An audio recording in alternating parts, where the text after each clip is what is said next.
আসসালামু আলাইকুম রহমতুল্লাহি ওবরকাতুহু।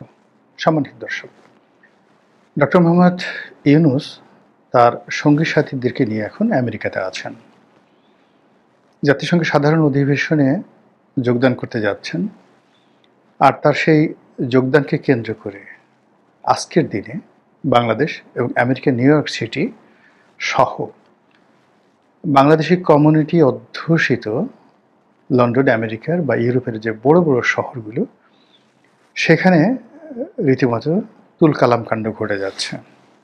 এই ভিডিওটি যখন করছি তখন এক ফাঁকে সোশ্যাল মিডিয়াতে দেখে এলাম যে ডক্টর মোহাম্মদ ইউনূসকে রিসিভ করার জন্য বিএনপির কিছু নেতাকর্মী এবং কিছু সোশ্যাল অ্যাক্টিভিস্ট, যারা মূলত ডক্টর মোহাম্মদ ইউনূসকে সমর্থন করেন, তারা এয়ারপোর্টে গেছেন এবং তারা এয়ারপোর্টে গিয়ে নিজেদের নিরাপত্তার জন্য ডক্টর মোহাম্মদ ইউনূসকে প্রোটোকল দেওয়ার জন্য সবাই পুলিশকে ফোন করছেন, ঘন ঘন পুলিশকে ফোন করছেন।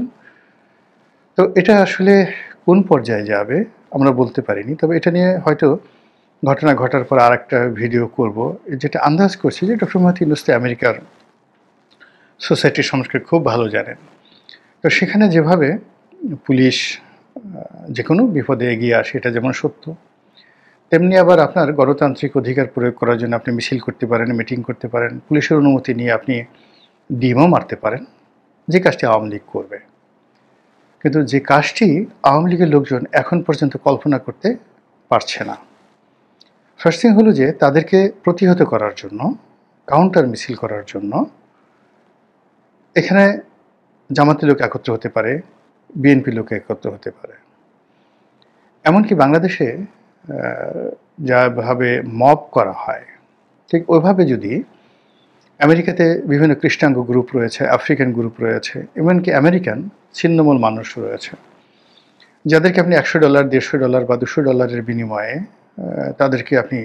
তাকে দিয়ে আপনি অনেক কাজ করাতে পারেন।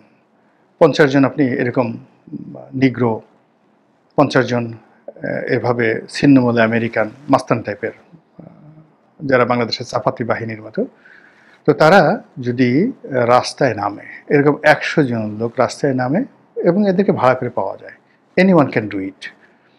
তো তারা জাস্ট মব তৈরি করলো, এই ধর ধর ধর, মানে ইংরেজির লোক বাংলায় বললো ধর ধর ধর, এবং আওয়ামী লীগের লোকজনদেরকে তাড়া করলো। এরকম ঘটনাটা ডক্টর মোহাম্মদ ইউনূসের জন্য কোনো বিষয় না। এর কারণ হলো তিনি আমেরিকাতে গ্রামীণ ব্যাংক চালান।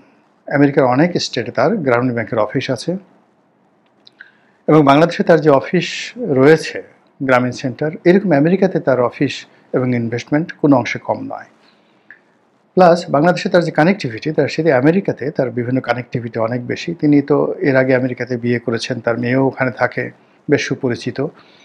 তারপর Clinton, Hillary Clinton, Joe Biden, এই ডেমোক্র্যাটদের যত লোক আছে সব তার পরিচিত। এবং এই ডেমোক্র্যাট যে সংগঠন, এটার যে নেতাকর্মী যারা আছেন নিউ ইয়র্ক সিটিতে, ইজিলি তাদেরকে তিনি ভাড়া করতে পারেন।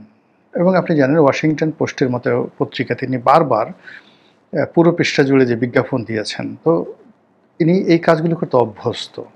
কাজেই তাকে নিয়ে আজকের এই দিনে সত্যিকার অর্থে কে জিতবে, কে ঘটবে, কি ঘটবে, কে ঘটাবে, এই জিনিসগুলো এখনো পর্যন্ত কিন্তু বলা যাচ্ছে না। লন্ডনে আওয়ামী লীগের যে বিজয়টা হয়েছিল, সফলতা আওয়ামী লীগ পেয়েছিল, এর কারণ হলো ডক্টর মোহাম্মদ ইউনূসের কোনো প্রস্তুতি ছিল না। বিএনপি সেখানে তাকে সাহায্য করেনি। আর এইবার যেটা হচ্ছে এনসিপি, বিএনপি, জামাত এবং ডক্টর মোহাম্মদ ইউনূসের ব্যক্তিগত যোগাযোগ সব মিলিয়ে আওয়ামী লীগের বিরুদ্ধে তারা শোডাউন করার চেষ্টা করবে। এবং এখানে যদি আওয়ামী লীগ জিতে যায়, তাহলে ডক্টর মোহাম্মদ ইউনূসের বাংলাদেশে ফিরে আসাটা খুব লজ্জাকর হয়ে পড়বে। আর যদি আওয়ামী লীগ হেরে যায়, তাহলে ডক্টর মোহাম্মদ ইউনূস বাংলাদেশে আসবেন, 5 বছর থাকবেন না 10 বছর থাকবেন, এটা তার দয়া মায়ের উপর নির্ভর করবে। এটা হলো যে আমি এই অল্প সময়ের জন্য সামাজিক মাধ্যমে ঢু মেরে যে দৃশ্য দেখলাম তার বর্ণনা। এখন মূল প্রসঙ্গে আসি। মূল প্রসঙ্গ হলো ডক্টর মোহাম্মদ ইউনূস যখন যাচ্ছেন তখন বাংলাদেশের সার্বিক অবস্থা ভালো না। অর্থনৈতিক অবস্থা, রাজনৈতিক অবস্থা, নির্বাচনের পরিবেশ, সামাজিক বিশৃঙ্খলা সব মিলিয়ে এরকম একটা ত্রাহি অবস্থা। মনে হচ্ছে যেন একটা তাসের ঘর যে কোনো সময় এটা মানে যাকে বলা হয় যে কোনো কিছু ঘটতে পারে। তো সেই অবস্থায় ডক্টর মোহাম্মদ ইউনূস যখন আমেরিকাতে যাচ্ছেন, তার বিরুদ্ধ পক্ষ বলার চেষ্টা করছেন যে তিনি আর আসবেন না, তিনি আর আসবেন না, আপনারা তো তাকে চেনেন না, তিনি আর আসবেন না। আর এই সময়টাতে তার যারা প্রিয়জন আপনজন আমেরিকাতে বলতে গেলে সবাইকে তিনি নিয়ে গেছেন। তো সেখানে তাদেরকে S1 ভিসা ম্যানেজ করে তারপর তাদেরকে সেখানে এস্টাবলিশ করা, রাজনৈতিক আশ্রয় বা অন্য যে কোনো জিনিস আছে, এটা ডক্টর মোহাম্মদ ইউনূসের জন্য ওয়ান-টুর বিষয়। তো আসলে কি তিনি সেখানে থাকবেন বা থাকা সম্ভব, বা থাকলে দেশের কী লাভ হবে, তার কী লাভ হবে, আমাদের কী ক্ষতি হবে, আমাদের কী লাভ হবে, এই বিষয়গুলো নিয়ে খোলামেলা আলাপ আলোচনা না করে সবাই অভিশাপ দিচ্ছে যে এই মুহূর্তে বোধহয় ডক্টর মোহাম্মদ ইউনূসের শাসন শেষ হলেই আমরা বেঁচে যাই। আমি এখানে খুব বিনয়ের সঙ্গে দ্বিমত পোষণ করি যে এই ঘটনাটা আসলে আমরা যত সহজ সরল সমীকরণ করছি এভাবে হবে না। ডক্টর মোহাম্মদ ইউনূস ইতিহাসের একটা অপরিহার্য সময় এসেছেন। এখন তার আসার পেছনে ম্যাটিকুলাস ডিজাইন ছিল বা ছিল না, তারপরে এখানে সেনাবাহিনীর কু হয়েছে কি হয়নি, তারপর পেছনে তৃতীয় দেশের কোনো ডিপ স্টেট পলিসি ছিল কি ছিল না, এগুলো একেবারে অপ্রয়োজনীয় আলোচনা। বাস্তবতা হলো যে একেবারে সহজ সরল সাদা চোখে আমরা যেটা দেখেছি সেটি হলো মানুষ সেই 2014 সন থেকে ক্রমাগত ফুঁসছিল। এখানে ব্যক্তি শেখ হাসিনাকে নিয়ে অনেকের হয়তো দুর্বলতা আছে, বঙ্গবন্ধুকে নিয়ে আরও বেশি দুর্বলতা আছে, আওয়ামী লীগকে নিয়ে অনেকের দুর্বলতা আছে, শ্রদ্ধা আছে।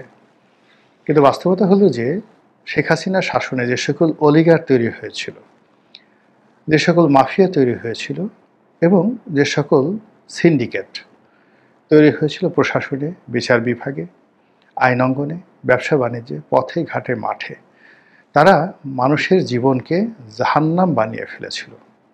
এক। 2 নম্বর হলো যে মানুষ এতটা মাহরুম এবং মজলুম হয়ে পড়েছিল যে তাদের আশ্রয় নেওয়ার মতো কোনো জায়গা ছিল না। যদি এখন সেটা আরও খারাপ অবস্থা হয়েছে, তবুও সেই সময়ের ঘটনা মনে করুন যে আশ্রয় নেওয়ার মতো কোনো জায়গা ছিল না।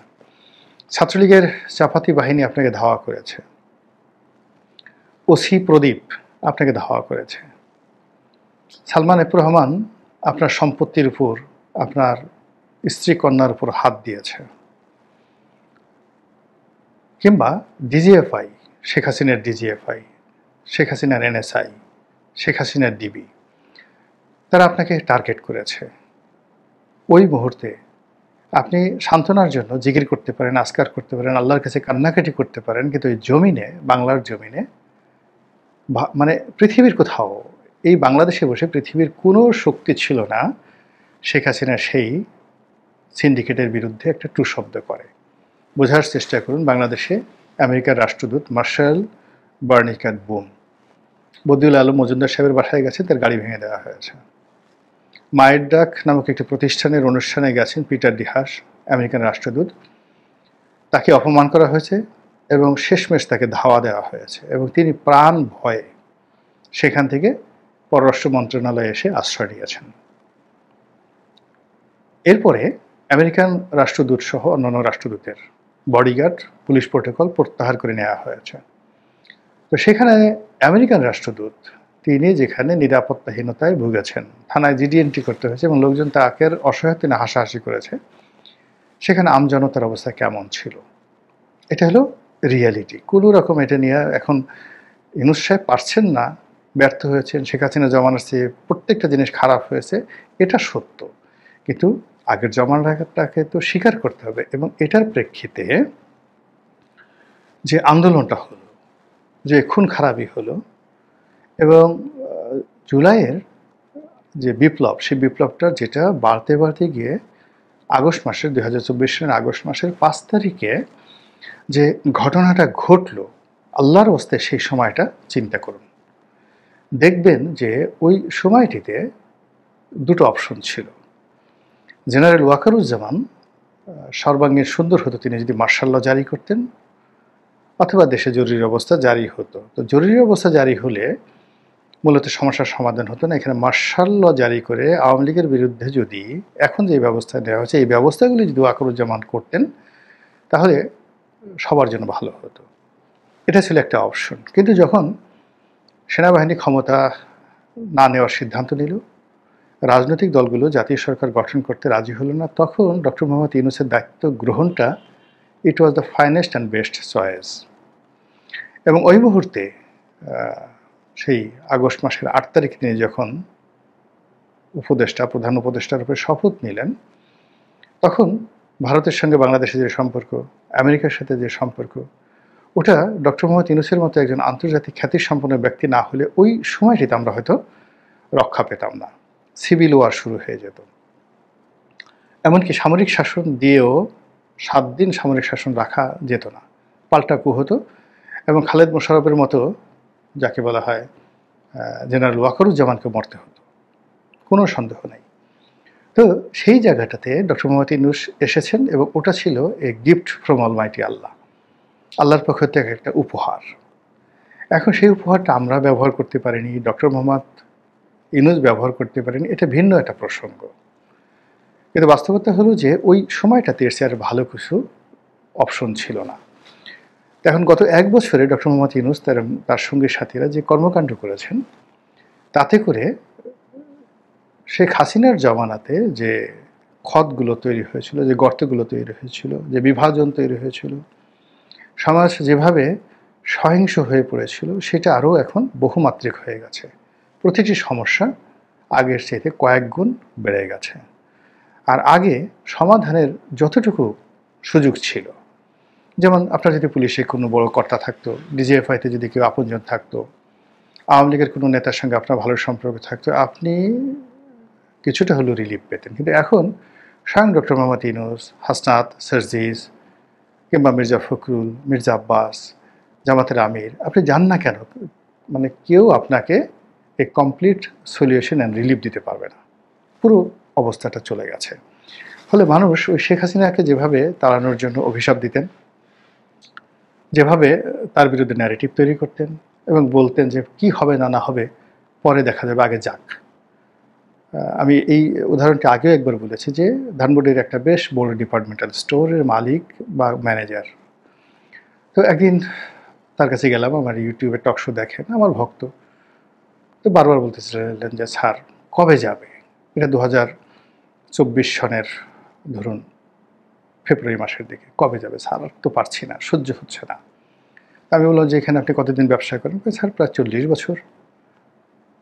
তো আমি বললাম যে আপনার এই দেখবেন যে শেখ হাসিনা যদি চলে যায়, এমন অবস্থা তৈরি করেছে আপনার এই দোকান লুট হয়ে যাবে, আপনি এখানে বসতে পারবেন না। আর দোকান যদি লুট নাও হয়, বেচাকেনা বন্ধ হয়ে যাবে এবং আপনি যে সকল লাক্সারি আইটেম বিক্রি করেন একটাও বিক্রি করতে পারবেন না। তো বলে যে যাক স্যার, এই দোকান পুড়ে যাক, জ্বলে পুড়ে ছারখার হয়ে যাক, কিন্তু শেখ হাসিনা চলে যাক। যাই হোক, সেই একই মানুষ মাস 6 আগে তার সঙ্গে দেখা হলো, দোকানে বসে আছেন কর্মচারী সহ, কোনো বেচা কেনা নাই, মুখ গম্ভীর। আমি বললাম যে কী ব্যাপার? স্যার আর পারছি না। আমি বললাম যে কেন, আপনি তো বলেছিলেন যে এই অবস্থা। তো বলে স্যার তখনের জন্য সেটা বলেছিলাম, কিন্তু এখন যে অবস্থা তৈরি হবে এটা তো কল্পনার মধ্যে ছিল না, এখন তো আরও খারাপ অবস্থা। ফলে কি হলো, শেখ হাসিনার জমানাতে সে আশা করেছিল তার দোকানটা যদি জ্বালিয়ে পুড়িয়ে ছারখার করে দেওয়া হয় তবুও শেখ হাসিনা চলে যায়। তো ওই যদি তার মন মানসিকতা হয়, তাহলে এখন পরিবর্তিত অবস্থাতে সেই ভদ্রলোক কী চিন্তা করছেন যে যে কোনো মূল্যে ডক্টর মোহাম্মদ ইউনূস চলে যাক।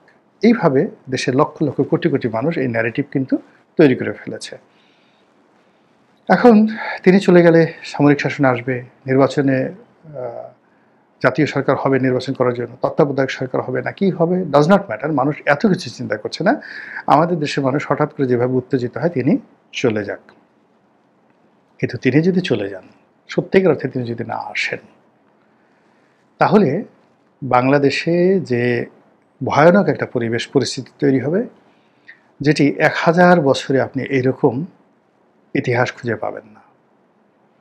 কাজেই আমি অন্তঃস্থল থেকে আমি মনে করি যে ডক্টর মোহাম্মদ ইউনূসের প্রত্যাবর্তন অবশ্যম্ভাবী, তার ফিরে আসতে তাকে হবেই, এবং আল্লাহ যেন তাকে ফিরে আনেন। এই জন্য দোয়া করছি। বলা যায় না মানুষ কার কি মনে আছে, বলা যায় না। দ্বিতীয়ত হলো যে তার যে ট্রানজিশনটা, সেটা অন্তর্বর্তী থেকে তত্ত্বাবধায়ক হোক বা তিনি নির্বাচন অনুষ্ঠান করে যারা নির্বাচিত হলেন তাদের হাতে ক্ষমতা দেন, এই পুরো জিনিসটা যেন শান্তিপূর্ণ হয়। আদারওয়াইজ যে বিশৃঙ্খলাটা তৈরি হবে, অর্থাৎ উনার যদি অশান্তিময় বিদায় হয় এবং পরিবেশ পরিস্থিতি যদি নিয়ন্ত্রণের বাইরে চলে যায়, সেটা যে কোনো ফর্মে হোক না কেন, এটা অতীতের যে ক্ষয়ক্ষতি, শেখ হাসিনা জমানাতে হয়েছে, এরশাদের জমানাতে হয়েছে, 2006-তে হয়েছে। আপনি খেয়াল করুন 75-এর 15 আগস্ট বঙ্গবন্ধুর হত্যাকাণ্ডের পরে সারা বাংলাদেশ যাকে বলা হয় স্তব্ধ হয়ে গেছিল, কিন্তু রাজনৈতিক প্রতিহিংসা ক্ষয়ক্ষতির পরিমাণটা কিন্তু ছিল না। একটা ঘৃণা ছিল, কিন্তু এখন যেভাবে হচ্ছে তার 1000 ভাগের 1 ভাগ ছিল না। সত্তার সাহেবের পতনের পরে এরশাদ সাহেব ক্ষমতা এলেন, মার্শাল ল দিলেন। ক্ষয়ক্ষতির কথা চিন্তা করেন, এখনকার তুলনায় এটা নস্যি, কিন্তু 75-এর তুলনায় বেশি ছিল। আওয়ামী লীগের উপর, মানে বিএনপির উপর, নেতাকর্মীদের উপর অনেক জুলুম অত্যাচার হয়েছে। আবার এরশাদের পতনের পরে সত্তার সাহেবের যে ট্রানজিশন, তার সাথে অনেক বেশি ক্ষয়ক্ষতি জাতীয় পার্টির নেতাকর্মীদের হয়েছে। এভাবে যতবারই ক্ষমতার পালাবদল হয়েছে এবং অশান্তির মধ্যে হয়েছে, বিশেষ করে 111-এর সময় কোমর ভেঙে গেছে। আবার 111-এর সময় বিএনপির যে ক্ষতি হয়েছে, তার সাথে অনেক বেশি ক্ষতি এখন কিন্তু আওয়ামী লীগের হচ্ছে। তো কাজেই একটা অনিয়মতান্ত্রিক অশান্তির মধ্যে যদি ডক্টর মোহাম্মদ ইউনূসের পতন হয় বা তিনি যদি না আসেন, একটা ভ্যাকুম তৈরি হয়, তাহলে এই যে আগস্ট মাসের 5 তারিখে শেখ হাসিনা চলে যাওয়ার পর যে পরিস্থিতি তৈরি হয়েছে, তার সাথে ভয়ঙ্কর ভয়ঙ্কর মহাভয়ঙ্কর আউট অফ আওয়ার ইমাজিনেশন এরকম পরিস্থিতি তৈরি হবে, যেটা একজন নাগরিক হিসেবে আমি কখনোই কল্পনা করি না। মহান আল্লাহ আমাদের সবাইকে হেদায়েত দান করুন এবং হেফাজত করুন। আসসালামু আলাইকুম ওয়া রাহমাতুল্লাহি ওয়া বারাকাতুহু।